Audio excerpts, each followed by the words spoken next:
Merci beaucoup. Merci infiniment.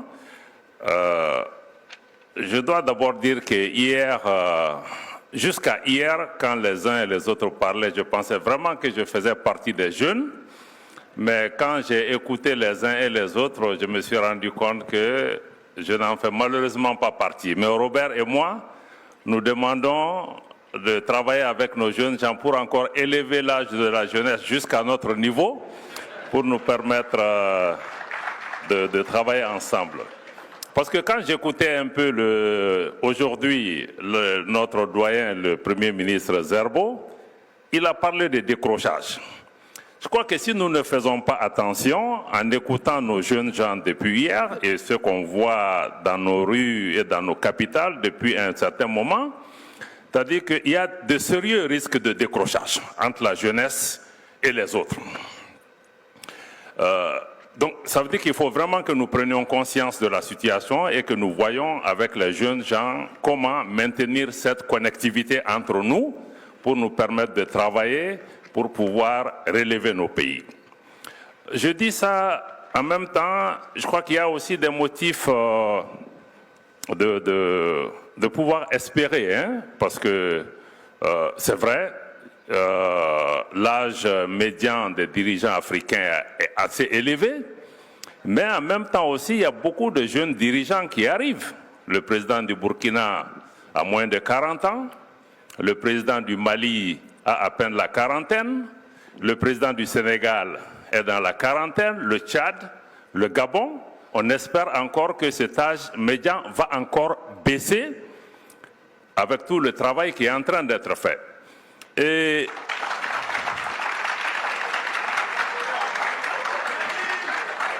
je ne dis pas ça pour faire plaisir, parce qu'en réalité, ce n'est pas nouveau. Quand nous regardions notre ancien président Modibo Keïta, quand il est arrivé au pouvoir, à l'indépendance, il avait à peine 33 ans. Et la plupart des dirigeants des indépendances étaient dans la trentaine ou moins. Et nous, les qualités que nous avons aujourd'hui, ils n'avaient pas. Modibo Keïta était un instituteur, il n'a pas été préparé à diriger un pays. Nous avons ces expériences. Aujourd'hui, ce qui est important pour nous aussi, c'est de comprendre que la jeunesse n'est pas pour demain. C'est des leaders d'aujourd'hui et non des leaders de demain. Et que nous devons aussi faire confiance au temps. Les anciens, les sages peuvent diriger autant. Des jeunes gens aussi peuvent, dans la trentaine à 25 ans, diriger des pays. Pourquoi pas? Je crois que vous avez posé la question de leadership ici. Je vais venir à ça, avant même d'entrer peut-être dans le sujet.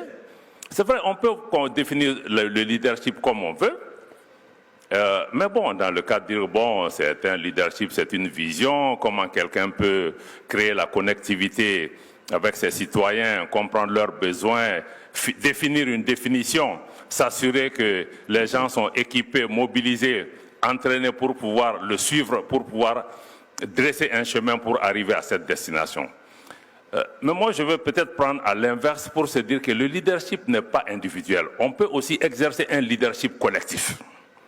C'est-à-dire que c'est un groupe qui va se saisir maintenant d'une vision, travailler ensemble de façon solidaire pour pouvoir surmonter les différents obstacles pour y arriver. Il y a des leaders qui peuvent être devant, il y a des leaders qui peuvent être derrière. Ils peuvent avoir des jeunes, ils peuvent avoir des anciens, mais travaillons aussi dans nos pays pour développer des leaderships collectifs et ne pas penser qu'un individu, aussi brillant fut-il, peut à lui seul, entraîner un pays. Mais c'est vrai, on a des dirigeants qui ont une vision, qui peuvent le faire. Mais je crois que je veux vraiment lancer cette idée de travailler dans nos pays à développer des leaderships collectifs et des leaderships collectifs dans tous les secteurs. Il y a des chefs d'entreprise qui sont des leaders. Il y a des leaders de la société civile qui sont des leaders. Il y a des paysans qui sont des leaders. Il y a des chefs de village ou en tout cas des gens dans ces... Je crois qu'il ne faut pas qu'on pense que le leader doit être nécessairement au sommet. La deuxième chose que je voulais dire pour pouvoir vraiment revenir maintenant, c'est d'abord à travers vous, le ministre Aïdam, notre modérateur, de vous remercier, de remercier notre collègue Robert Ducé et à travers lui de remercier le président du Conseil pour vraiment le leadership du Togo en maintenant ce cadre de dialogue qui est extrêmement important, mais qui lui-même se situe dans le cadre du positionnement du Togo pour pouvoir maintenir le dialogue. J'aime bien le terme Lomé, capitale du dialogue, de la tolérance, de la paix et tout ça. Je crois que ce n'est pas par accident. Ce n'est pas par accident que nous nous trouvons tous ici et que nous puissions continuer à échanger, parce que la première ministre, ma grande sœur Aminata Touré, a parlé hier de dialogue entre la CEDEAO et l'AES, mais nous avons toujours été pour le dialogue. Parce que quand on sait ce qu'on veut, on n'a pas peur de discuter. Quand on sait ce qu'on veut, on n'a pas peur de discuter. Et naturellement, il est arrivé un moment, je dis ça parce que c'est important, il est arrivé un moment quand mon pays était sous sanction, malheureusement, Lomé était la seule capitale que je pouvais visiter en Afrique de l'Ouest. Et le Togo a eu le courage de maintenir sa porte ouverte, de maintenir le dialogue avec nos pays. Et si on avait écouté le Togo, encore une fois, je ne leur jette pas de fleurs, si on avait écouté le Togo, on ne serait pas aujourd'hui sorti de la CEDEAO.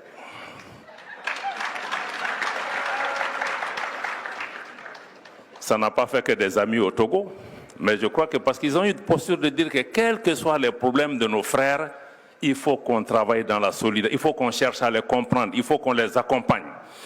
Mais il ne faut pas qu'on leur amène juste des prescriptions. Je crois que ça, c'est vraiment, je tiens à saluer cet effort de dialogue et ce cadre qui est là aujourd'hui. Je crois que c'est important, le ministre a touché là-dessus. Donc moi, je vais toucher 2 points essentiels dans mon développement. C'est-à-dire, je veux parler du besoin d'autonomie stratégique de l'Afrique pour sa sécurité, et je veux parler aussi du partenariat entre Africains. Si on parle de l'autonomie stratégique de l'Afrique en matière de sécurité, il faut qu'on comprenne pourquoi il est nécessaire et comment le faire. L'autonomie stratégique n'est pas un choix ni une option, c'est une obligation. On n'a pas parlé d'indépendance sécuritaire de l'Afrique, mais on a dit autonomie. Parce que quand vous regardez, Madame la Première ministre a parlé hier du besoin de transformer nos pays, de diminuer la pauvreté, toutes ces questions ne sont possibles que si nous pouvons assurer la sécurité de nos pays. Regardez les 2 superpuissances économiques du monde, les États-Unis et la Chine, sont aussi les premières à avoir mis en place aussi des capacités militaires. Ça veut dire qu'on ne peut pas avoir de prospérité économique quand on n'a pas la capacité de se défendre, quand on n'a pas la capacité d'avoir une force dissuasive. Les États-Unis, à eux seuls, ont 800 bases militaires à travers le monde. Mais vous croyez que c'est pourquoi? Mais c'est pour protéger la prospérité, le mode de vie américain et s'assurer que le monde travaille pour les intérêts des États-Unis. Donc, et aujourd'hui, on est dans un... Je vais vous amener juste à une question de reality check en réalité, parce qu'il ne faut pas qu'on soit naïf de penser que tout va se passer dans le meilleur des mondes si on a de bonnes recettes sur le plan économique. Parce qu'aujourd'hui, de la colonisation, de l'esclavage à la colonisation jusqu'à aujourd'hui, les problèmes n'ont changé que de nature, plus ou moins. Aujourd'hui, plus que jamais, nous sommes dans un monde qui est fondé sur les rapports de force, sur la coercition. Ce qu'on n'obtient pas par la coopération, on va chercher à l'obtenir par la ruse. Si on ne l'obtient pas par la ruse, on va l'obtenir par la coercition. Quelqu'un a parlé de ressources, comment s'appelle ça? Des minerais stratégiques. Mais ces minerais stratégiques, mais ils vont se les procurer par tous les moyens. Par tous les moyens. Donc à nous de nous organiser pour protéger notre prospérité. Ça, je voulais dire ça, c'est important. Et la deuxième chose que je voulais aussi dire, c'est vrai, l'Afrique est un continent divers, l'Afrique fait face à beaucoup de défis sécuritaires. On a tout cité, je ne vais pas revenir dessus, terrorisme, question d'ingérence extérieure. Mais ce qui est important que je retiens, que je répète chaque fois, nous-mêmes, nous pensons que quand j'écoute les uns et les autres, on a l'impression que l'Afrique est un pays quand vous parlez. Mais on n'en est pas là. Parce que nous réfléchissons, nous pensons l'Afrique en tant que pays ou en tant que continent, mais chacun travaille individuellement. Donc il y a aussi une déconnexion à ce niveau. Parce que nous ne pouvons pas avoir des solutions collectives et chacun essaie de tirer ses marrons du feu. Donc tant que nous ne changeons pas cette dynamique de nous dire que oui, l'Afrique continent ou l'Afrique pays est une aspiration, mais on n'est pas encore là. Mais il faut qu'on organise le travail. Parce que l'Afrique est divers, parce que chacun défend ses intérêts, etc. Mais il faut qu'on pense collectivement, mais aussi qu'on agisse collectivement. Mais on pense collectivement, on agit individuellement. Et là, à mon avis, c'est un problème. Maintenant, sur la question toujours de la défense collective, en tout cas l'autonomie stratégique, ce qui est important, c'est d'abord le besoin de nous approprier nos moyens de défense. Vous avez vu dans le cadre de la Covid, y compris les moyens militaires, y compris la nécessité d'évoluer vers une industrie militaire qui elle-même aussi, non seulement nous donnera la capacité d'être autonome, mais aussi créera une économie, créera des emplois pour nos jeunes gens et diminuera la dépendance. Vous avez vu dans le cadre de la Covid, l'Afrique s'est réveillée un matin, elle n'a pas accès aux médicaments. Ceux qui ont accès ont défini les prix pour eux-mêmes et nous on était là, on les regarde. En matière de défense aussi, ça risque d'être la même chose parce que ceux qui nous équipent aujourd'hui ou demain sont nos concurrents. Si demain nos intérêts ne vont pas dans la même direction, mais ils vont nous couper les vivres.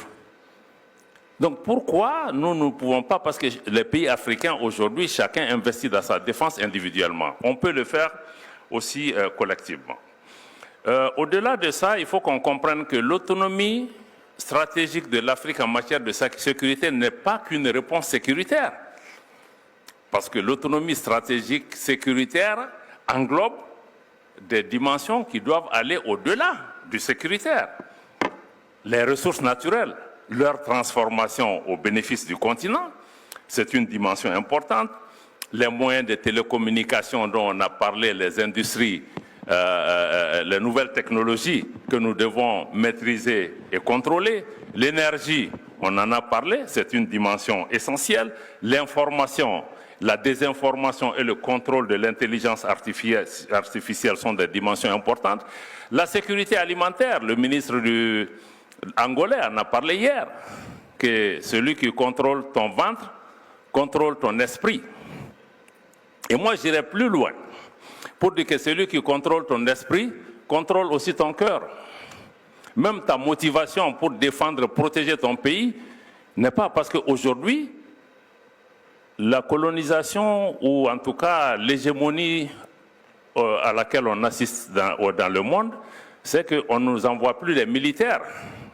On nous tient par la tête. Et quand on nous tient par la tête, ça veut dire que quelqu'un à l'extérieur du continent a notre télécommande. Et ce qui rend la chose beaucoup plus dangereuse. Donc, ça me semble être important. Maintenant, je vais réfléchir un peu aussi sur les questions de partenariat entre Africains. Parce que là, on est aussi entre nous, même si on a des partenaires extérieurs avec nous. Mais il faut aussi qu'on se dise certaines vérités entre Africains. On a dit solution africaine aux problèmes africains. Le concept est pertinent. Il est juste, il est bon, mais à la réalité, on a des problèmes avec cette question. Je vous donne juste 2 points à titre d'illustration. Les représentants de l'Afrique au Conseil de sécurité, quand les questions qui touchaient mon pays sont arrivées là-bas, je vous assure que les Africains votaient contre nous pour pouvoir nous imposer des sanctions, même pas sur des questions d'élection et autres, c'est sur des questions de gouvernance interne par rapport au processus de paix. Les Africains ne nous ont pas aidés, ne nous ont pas défendus. Il y a même des partenaires extérieurs à l'Afrique qui sont venus à notre secours et qui sont venus nous expliquer comment les choses se sont passées à notre rencontre. Je crois que ça, c'est assez décevant. C'est assez décevant. La deuxième, c'est le cas du Niger. Parce que l'Afrique doit être bâtie sur la solidarité. On ne peut pas être dans un cadre d'intégration régionale qu'on décide d'aller attaquer un autre pays. Et je crois que par rapport à ça, l'AES a donné quand même une leçon qui doit être apprise un peu partout en Afrique. Parce que c'est la première fois, en tout cas, de ma jeune expérience sur le continent, qu'on veut attaquer un pays, deux pays se lèvent. Si vous attaquez ce pays, le Mali et le Burkina, on dit que si vous attaquez le Niger, considérez que nous sommes en guerre avec vous.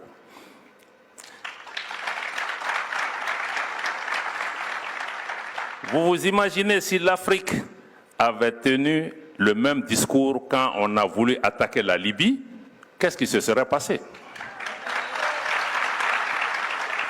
Donc, la sécurité ne peut être envisagée que de manière solidaire.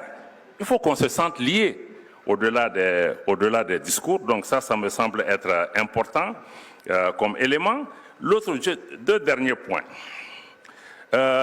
On dit qu'on veut sortir des liens de la dépendance. C'est important. Mais il faut aussi qu'on comprenne qu'il faut développer la confiance entre Africains. Il ne faut pas que certains pays africains pensent que les autres pays impérialistes ou autres qui nous dominent, s'ils partent, eux, ils vont les remplacer. Non. Les relations entre pays africains doivent être bâties aussi sur la solidarité, sur le respect mutuel, sur l'entraide mutuelle. Il ne faut pas que d'autres pays africains s'installent dans une démarche hégémonique à l'endroit d'autres pays africains en disant que ma population est plus grande, j'ai plus de ressources, donc par conséquent, voilà, telle puissance est partie, c'est moi qui vais régenter la région. Ça ne marchera pas. Ça ne marchera pas également. Le dernier point, je crois que quelqu'un, la grande sœur encore a parlé hier de révolution. Oui, on en a besoin, mais par-dessus tout, je pense que ce dont on a besoin, c'est une révolution culturelle. Parce que tout ce qu'on est en train de faire, l'intelligence artificielle, transformer nos économies, tout ce qu'on doit faire, ça doit être basé. Je parle aussi à nos jeunes gens. Parce que vous dites que vous êtes la génération connectée. Vous êtes sur Internet. Vous êtes en contact avec le reste du monde. Mais ce qui est important, c'est seule la culture qui vous permet de savoir qui vous êtes, d'où vous venez, et d'où vous venez va renseigner votre destination. Donc si vous partez sur le marché planétaire les bras vides, mais vous allez être absorbé. Parce qu'il faut que, dans le concert des nations ou au banquet de l'histoire, comme me dit, chacun apporte quelque chose. Qu'est-ce que nous apportons à ce banquet de l'humanité? Donc c'est notre culture aussi qu'il faut que nous comprenions. Comment nous comprenons le monde, c'est important. Il y a des défis importants. Je crois que je salue le travail du ministre Robert Dussé sur la question aussi des injustices faites à l'Afrique. La question des réparations, pas que financières. La question des réparations est une question morale pour laquelle nous devons nous battre et que notre jeunesse aussi doit pouvoir s'engager par rapport à ça. La question de la réparation de l'injustice, comme tu l'as dit, la décolonisation géographique. La carte de l'Afrique qu'on a fait à dessein pour pouvoir la maintenir dans une situation de dominée, me semble être aussi une donnée. Et avec le frère Robert Dussé, nous travaillons aussi à réparer certaines injustices historiques. Parce qu'on se réjouit que ce soit Christophe Colomb qui ait découvert l'Amérique. Mais nous savons, par des recherches archéologiques scientifiques, qu'un des empereurs du Mali, de l'Empire du Mali par la République du Mali, l'Empire du Mali est beaucoup plus grand que la République du Mali actuelle. Le roi Aboubakari II, à l'époque, le Mali n'était pas enclavé. C'était un empire maritime. A organisé une expédition et les récits sont là pour prouver qu'il aurait atteint l'autre rive de l'Amérique bien avant Christophe Colomb. Mais personne ne racontera cette histoire à notre place et le ministre Dussé, avec nous-mêmes, nous sommes en train de travailler pour avoir des données scientifiques dans le cadre d'un symposium où nous-mêmes nous allons collecter des recherches, des réflexions pour pouvoir mettre ces questions sur la table. Parce qu'aujourd'hui, notre place dans le monde, ce n'est pas juste pour se glorifier, mais c'est aussi pour se mettre en confiance. Parce qu'on a tout fait pour nous diminuer, pour diminuer notre confiance. Il faut que nous nous reprenions nous-mêmes pour pouvoir montrer que aussi c'est possible. Nous n'avons pas toujours été assistés. Voilà ce que je voulais vraiment dire, mais je crois qu'il y a beaucoup d'autres choses sur lesquelles je pourrais revenir dans les débats. Mais voilà, je voulais juste de façon désordonnée partager quelques réflexions et réagir à tout ce que j'ai entendu depuis hier. Je suis afro-pessimiste, je suis afro-optimiste, mais je suis aussi afro-réaliste. Donc je veux que vraiment on ait une ambition pour notre continent, mais aussi qu'on soit conscient des réalités, des défis qui se posent à nos pays. Merci. Merci beaucoup, Monsieur le Ministre.